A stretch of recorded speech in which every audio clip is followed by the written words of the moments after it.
Jossy is ready. Jossy está lista.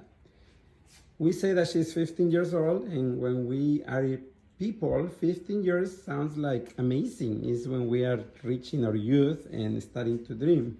For dogs, when they are 15, they are about 95 years old in people's years. So it's not the same. Para la gente, tener 15 es una edad de ilusiones, llegar a la juventud. For dogs, it's not like that because 15 for them is like being 95 years old. So they are already on the old years. So Jossy is already getting there, thank God. She's very loved and cared at her home.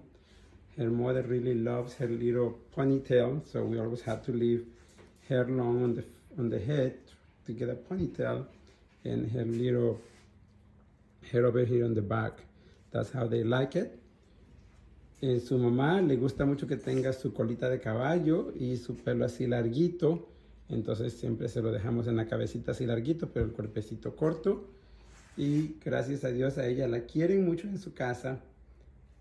Pero ya está viejita, entonces hay que cuidarla más, hay que considerarla más, ayudarla más. Y también cuando se trata de peluquearla hay que tener más paciencia y más cuidado. So also, when the dogs get older, we have to be more patient and more careful when we groom them because they are not as flexible anymore, they may have pain, etc. So there is a lot of things that come with age, but here is Jossy ready to go home now.